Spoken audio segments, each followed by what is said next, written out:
যেখানে আমি সহ্য করতে পারি নাই, আমার বাচ্চা যদি এভাবে মেরে ফেলতো, ছোট ছোট বাচ্চাদেরা খাবারের জন্য তাদেরকে গুলি করে হত্যা করে, তাদেরকে বোমা মেরে বিস্ফোরণ করে মেরে ফেলছে, এটা আমি সহ্য করতে পারি নাই। এই জন্য আমি আসছি, কারণ আমার দুইটা সন্তান আছে, একটা মেয়ে একটা ছেলে। আমি আমাদের প্যালেস্টাইনের মুসলমানদেরকে নির্মমভাবে হত্যা করা হচ্ছে, বোমা বিস্ফোরণে মারছে, শিশু বাচ্চাদেরকে মেরে ফেলছে, সেটা কষ্ট পেয়েছি এবং আমার খুব কষ্ট লাগছে। এর জন্য আমি এখানে আন্দোলনে আসছি, বিক্ষোভে আসছি, বিক্ষোভ মিছিলে আসছি। আমি আমার ছেলেকে নিয়ে আসছি। হ্যাঁ, ও জানে আমাদের প্যালেস্টাইনে আমাদের মুসলমান ভাই বোনদেরকে হত্যা করছে। আমি বাসাপুর নন্দীপাড়া থেকে আসছি। ওরা তো আমাদের মতো মুসলমান, আমরা মুসলমান ভাই বোন, সেজন্য রোদে পুড়ে কষ্ট বৃষ্টিতে ভিজে যদি এখানে যুদ্ধ হয়ে মানুষ মরেও যায়, আমরা সেখানে শহীদ হতে রাজি আছি।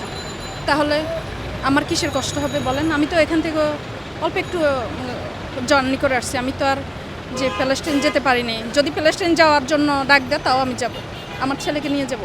এবং আমি বলছি, যদি জিহাদের মাঠে যদি তুমি লাশ হতে পারো তাহলে তুমি কি ধন্য হবা? বলছে হ্যাঁ। আমি বলছি, তোমাকে যদি আমি ওখানে দিয়ে দেই আল্লাহ রাস্তা, তাহলে তুমি কি ওখানে শহীদ হবা? ভয় আছে তোমার? না, ছেলে শহীদ হতে চেয়েছে। হ্যাঁ, এবং আমিও যদি ওখানে ফ্রিভাবে নিয়ে যায় তাহলে আমিও যেতে রাজি আছি, গিয়ে ওদের বিরুদ্ধে আন্দোলন করব। আন্দোলন যদি আমরা শহীদ হয়ে যাই তাহলে কোনো সমস্যা নাই। আমাদের বাংলাদেশের ভাই বোনেরা সবাই যদি যায় তাহলে আমিও যাব।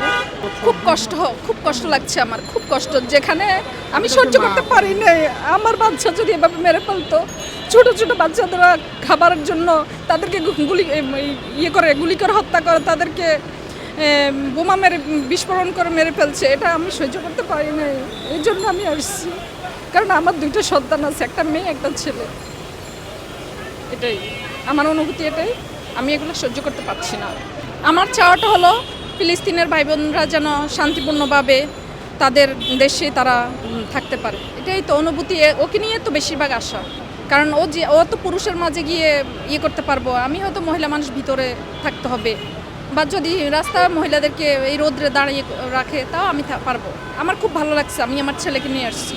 আমি শাহবাগে আমি অনেক এই পতাকা কেনার জন্য পরশু রাতে রাত 10টা পর্যন্ত বিভিন্ন জায়গায় ঘুরছি, ওইদিকে পাই নাই, কিন্তু এখন এসে সব এই জায়গায় অনেক পাইছি। আমি নিজেও একটা নিয়েছি এখানে, ওকেও দিয়েছি।